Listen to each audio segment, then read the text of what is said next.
Welcome into 9 News at noon. We start right now with some breaking news out of Jefferson County. You're looking at a live feed from Sky 9 over a brush fire that sparked just within the last hour. This is along South Wadsworth Boulevard near Lockheed Martin. South Metro Fire says no buildings are threatened, at least at this time. Right now, that fire is just an acre in size, but as we're looking at this live right now, we can certainly see a lot of smoke and a lot of trees nearby. So, of course, if things don't get under control, could certainly spread.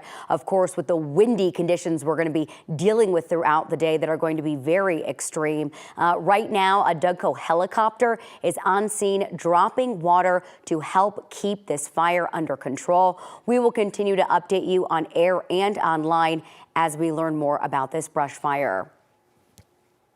More fire news. The Pearl Fire continues to burn about an hour northwest of Fort Collins. This is new video from this morning. We know that it's currently 138 acres in size and none of it is contained. Today's forecast, of course, all the storms and wind we're going to be dealing with could make the situation worse. The storms have, of course, a very high wind potential and lightning risk. Keely Chalmers is with us from our weather impact team to break it all down. What is the timing where these winds are going to start getting really extreme, Keely? Right. Well, they're starting to get extreme already up there in the high country. We're looking at strong winds right now up in the mountains. That system gradually pushing off to the east. It's a straight line system, a line of storms. And as it does, we're going to start to see those winds pick up again between about 1 and 6. That is the wide window here in the metro area. I say the target time is between about 2 and 4 o'clock for those damaging winds. We're calling them 60-mile-per-hour plus winds, anywhere from 60 to 70-mile-per-hour wind gusts expected here in the metro area. Head out east across the plains. We're talking 70 to 80-mile-per-hour wind gusts. That is why we are calling today a weather impact day. Already breezy out there. Those winds gusting anywhere from 10 to 20 miles per hour out there. You can see the camera already shaking as we take a live look out over Denver. So for severe weather, we have a risk pretty much across the state of Colorado. That risk increases along the I-25 corridor.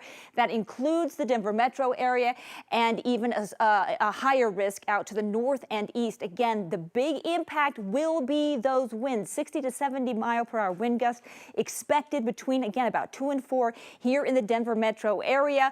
We're talking about the entire front range being impacted between about 1 and 6 this afternoon. Current temperatures out there, we are warming up nicely, 70s and 80s out there. So a look at your forecast for today. Again, 86 degrees. It's going to be warm, but expect that line of storms to move in, really creating some very dangerous and windy conditions. We'll keep you posted on it throughout the day, and we'll have more on your full forecast in just a bit. Keely, thank you so much. As fire crews work to contain the Pearl Fire in Larimer County, investigators are still looking into who sparked it. 9 News reporter Ria Jha is live near the fire with the latest. What do you know right now? Yeah, right now we're outside of the command center. There are multiple agencies here, but currently the U.S. Forest Service has taken over this fire. Good news is that it didn't grow overnight. So the latest numbers is 138 acres with 0% containment. Yesterday, they were spreading fire retardant throughout the day, and today they have more than 75 ground resources, as well as airplanes and helicopters securing this fire. As you can see, I mean, right here, it's super windy, and that's the main thing that fire officials are currently worried about. It's that wind plus the low temperatures and higher humidity. So they're expecting winds up to 30 to 40 miles per hour across the fire area. So they're just hoping that that doesn't contribute to the spreading of the fire today. They will be doing a press conference later this afternoon. So hopefully that number of 138 acres does stay the same and the weather doesn't impact that. Reporting live in Larimer County, Ria Jha, 9 News. Ria, thank you so much. I know still a lot of questions, and the weather today is certainly not going to be a help with that fire. Thank you so much for breaking that down.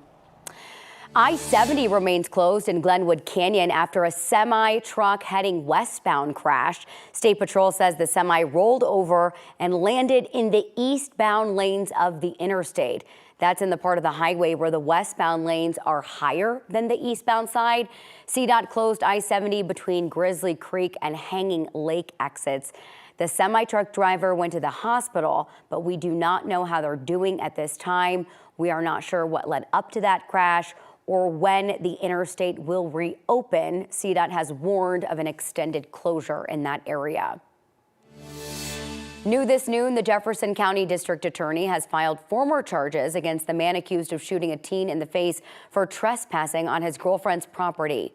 Brent Metz, a Mountain View Town Council member, is now charged with felony assault, 2 counts of felony menacing, and illegal discharge of a firearm. Jeffco authorities say on September 10th, the 17-year-old victim and his 15-year-old friend were looking for the owner of a home to ask if they could take homecoming pictures on the property. The boys say they were back at their car on the road when Metz drove up, got out of his truck, and fired through the windshield, hitting the 17-year-old. The coroner has officially released the name of the woman killed in that active shooter situation in Broomfield last week. We know that Aisha Quest was 32 years old, but the coroner is still determining the manner and cause of her death. Broomfield police said the suspect, Gregory Miles, took her hostage and killed her.